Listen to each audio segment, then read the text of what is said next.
Kaj za vaju pomenijo študentski boni? Ja, možnost prehranjevanja med obroki oziroma med faksom časa šole, ker pač ne vem, na faksu smo cel dan in potem je le pač, ne vem, olajšanje, da ne rabiš hoditi doma oziroma sam si kuha, če si v študentu. In pa tudi cenejše skozi prideš, ker boni le pridajo, ne vem, tretjina vrednosti ali pa četrtino vrednosti obroka.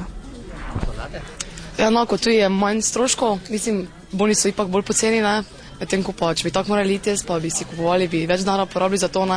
Pa tudi je fajn, ko imaš pač predavanje, pa to pa lahko greš mesec, ne rabiš domov, pa si kuhati, ker ti vzame dejansko več časa, ne? Kaj bo v primeru, kaj bi se zgodilo, če bom bone odzeli? Kaj bi potem? Ja, potem bi pa nastal problem, ne, tudi finančno, ker, ne vem, štipendije pa vse skupaj, kjer so daleč, tudi to vse znese, oziroma bi bili odvisni bolj od staršev ali pa študentskega dela, kar je pa pomenilo manj časa za študij oziroma faks. Ja, pa glede, da se bliža, mislim, da je finančna kriza, to glih ne bi bilo fajn zdaj, da bi nam to ukinili, ne, glede na to, da pač nismo glih v taki zelo dobri situaciji, ne, pa nasplošno, na študenti vedno rabimo denar, tako da ne bi bilo fajn, no.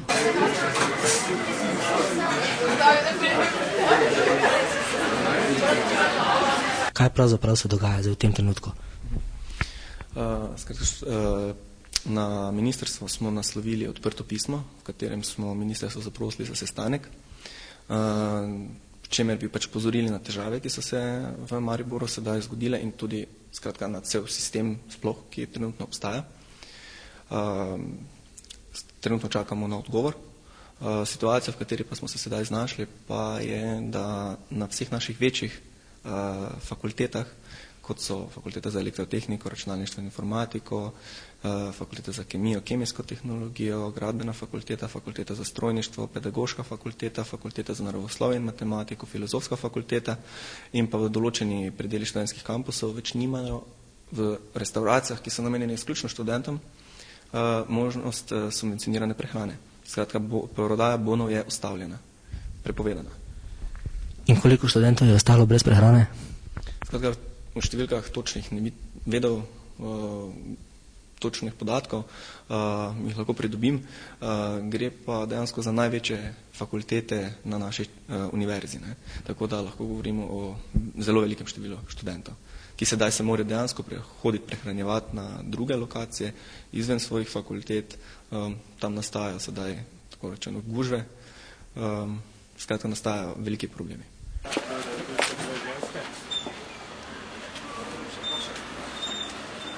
Spet problemi z boni. Na kakšen način boste rešili ta težek problem, da bodo vaši zaposleni spet začeli delati in da bo spet začel denar pretekati? Moramo samo popraviti, ni spet problem z boni, ampak nam je to prvič problem z boni. V bistvu in v 10 letih problema z subvencioniranim študentskim izvajanjem tega prehrano nismo imeli. Danes smo bili res prisiljeni in včeraj v teh decembrskih dneh, da smo prišli tudi do te stopne, da smo mogli vas medije pozvati k pomoči, da zaščitimo interese tako socialne zaposlenih kot neposredne ekonomsko-gospodarske naše družbe, kajti sami ukrepi, ki jih je izvedla ŠOM napram nam z neutemeljenimi sklepi, ki niso niti pravnomočni, niti so jih potem sami zavrgli, ampak še danes se ne prodajajo za 3 ključne restauracije študentski boni, brez tega, da bi mi vedeli zakaj.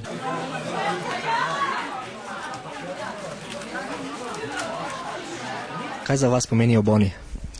Ja, kot za boni za nas predstavlja neki del rednega prihodka, dobička, pač konec tromesečja, ko dobimo denar za to, ne. Ko hodijo okoli inšpekcije in preverjajo celoten postopek, kaj bi za vas pomenilo, če bi te bone izgubili? Ja, jaz mislim, da je to bila neka katastrofa za nas.